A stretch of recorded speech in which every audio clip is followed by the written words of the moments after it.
मध्य प्रदेश की ग्वालियर, मुरैना और खंडवा लोकसभा सीट पर मंथन के बाद शनिवार को जारी हुई कांग्रेस प्रत्याशियों की सूची और उसके बाद शुरू हुए अंदरूनी विरोध के चलते कांग्रेस के ग्वालियर जिला अध्यक्ष ने घोषणा की है कि लोकसभा चुनाव बाद वह पार्टी को इस्तीफा देकर रिटायरमेंट ले लेंगे।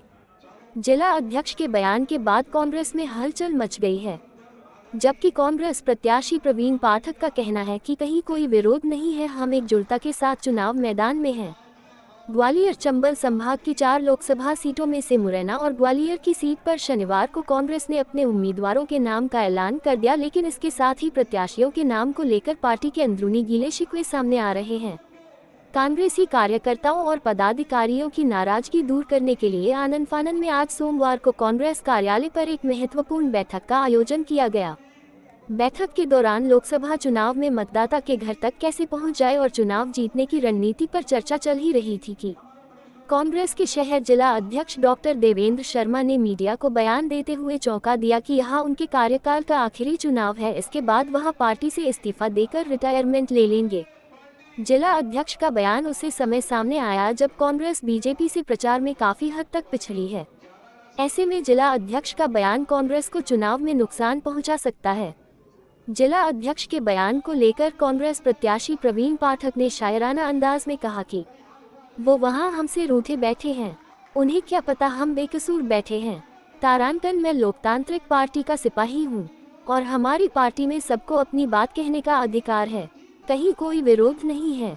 वहीं बीजेपी के लोकसभा प्रत्याशी भरत सिंह कुशवाहा को विधानसभा चुनाव में हार का स्वाद चखा चुके ग्वालियर ग्रामीण से कांग्रेस विधायक साहब सिंह गुर्जर का कहना है कि कांग्रेस पूरी तरह से एकजुट है, कहीं कोई विरोध नहीं है। कांग्रेस में कभी कोई रिटायर नहीं होता। कांग्रेस का कोई बुजुर्ग अगर घर बैठेगा भी तो वहां कांग्रेस के लिए ही काम करेगा। बहरहाल रूठों को मनाने के लिए बुलाई गई शहर जिला अध्यक्ष द्वारा बैठक में अध्यक्ष ने ही बैठक में मौजूद राज्यसभा सांसद अशोक सिंह, कांग्रेस विधायक डॉक्टर सतीश सिकरवार, साहब सिंह गुर्जर और संगठन से जुड़े हुए पदाधिकारियों के अलावा लोकसभा प्रत्याशी प्रवीण पाठक की मौजूदगी में दिए बयान के बाद कांग्रेस ने बैठे बैठे ही बीजेपी को इस लोकसभा चुनाव में मुद्दा दे दिया है, जिसे राजनीतिक गलियारे में अलग अलग नजर से देखा जा रहा है। ये जो लड़ाई है ये प्रवीण पाठक की लड़ाई नहीं, ये जो लड़ाई है ये केवल कांग्रेस पार्टी की भी लड़ाई नहीं। जरा दिल पर हाथ रख के देखिएगा, अपनी आंखें खोल के देखिएगा और आने वाले 5 साल बाद का नजारा देखने के लिए थोड़ा सा स्वप्नों में चले जाइएगा। ये जो लड़ाई है ये अब इस देश में स्वतंत्रता की लड़ाई है 1947 के बाद। इस लड़ाई को हमको वैसे ही लड़ना पड़ेगा। हमारे सामने जो लोग हैं उनके पास साधन है, संसाधन है, पैसा है, ईडी है, सीबीआई है। हमारे पास क्या है? तो मैं बैजनाथ भाई साहब की आधी चौपाई को पूरा करता हूं और रामायण के प्रसंग पर जाता हूं कि जहां पर था युद्ध का समय था, रावण भी थे, राम भी थे, तो बहुत सुंदर चौपाई तुलसीदास जी ने लिखी है कि रावण रथी अरथी रघुवीरा और देख विभीषण हुआ दीना।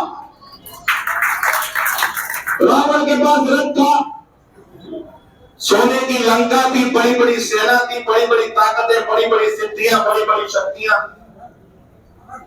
और जब सत्य पर चलने वाले विभीषण ने, जब धर्म पर चलने वाले विभीषण ने देखा कि मेरे जो स्वामी हैं वो तो पैदल चले आ रहे हैं, ना उन पर रथ है, ना इतना ताम, कैसे युद्ध को जीते। मुझे पूरा विश्वास है कि भगवान राम भी सत्य की लड़ाई लड़ रहे थे और यहाँ बैठा एक एक शख्स भी सत्य की लड़ाई लड़ रहा है। हमको जरूरत नहीं धन की, बाहुबल की, ईडी की, सीबीआई की। हमारे खून में कांग्रेस का रक्त बहता है, हमारे खून में ईमानदारी का रक्त बहता है। उस ईमानदारी का रक्त कि जब सारे लोग करोड़ों रुपए लेके चले गए, यहाँ बैठा एक एक शख्स ने अपना ईमान नहीं बेचा। देखते हैं कभी हमें विभीषण भी कहा है। देखिए, जिसको भी अहंकार है सत्ता का, जो भी दुराचारी है, जो भी षड्यंत्र करता है, वो रावण की श्रेणी में आता है। और जो लोग रावण की श्रेणी में आते हैं या रावण के द्वारा किए गए तथ्यों को करते हैं, वो राम भक्त कैसे हो सकते हैं? भाई साहब, आनंद फानंद में बैठक बुलाई इसका क्या मानना है? भाई टिकट होने के एक दिन बाद बैठक बुलाई है, इसको आनंद फानंद नहीं कहते हैं। बताया जा रहा है कि कुछ ऐसे भी कार्यकर्ता नेता भी हैं जो टिकट की घोषणा होने के बाद भी स्थिति की बात नहीं, मीडिया में चल रही थी, ऐसा कुछ? ये सोशल मीडिया जो है ये वर्चुअल दुनिया है, रियल दुनिया से बहुत दूर है। सभी एकजुट है कांग्रेस में? बिल्कुल एकजुट है, आदरणीय अध्यक्ष जी के नेतृत्व। आ जाओ भाई साहब। मीडिया में चल रही थी, कितनी सच्चाई है? मैंने अभी बैठक में स्पष्ट कर दिया कि मैं कंपलसरी रिटायरमेंट लूँगा चुनाव के बाद, और कार्यकर्ताओं से निवेदन कर लिया कि ये सीट एक बार और जिता दो जिससे मेरा रिटायरमेंट अच्छा हो। तो क्या लोकसभा के चुनाव के बाद क्या रिटायरमेंट, क्या इस्तीफा ले लेंगे पार्टी से? बिल्कुल रिटायरमेंट पार्टी से इस्तीफा ले लेंगे लोकसभा के बाद?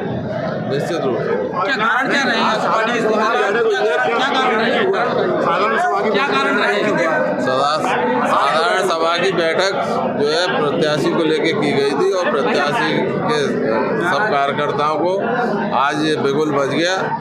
और जो लोकसभा में हमारे प्रत्याशी घोषित किए हैं प्रवीण पाठक जी, उनके जिताने के लिए यहाँ से आज कार्यकर्ता अपने अपने क्षेत्र में निकल गए। कोई नाराजगी नहीं, कोई नाराजगी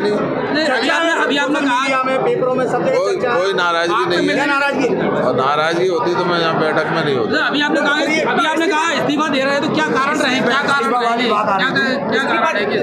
मैंने बताया ना आपको कि मैं अपना रिटायरमेंट इस चुनाव के बाद ले लूँगा। क्या कारण क्या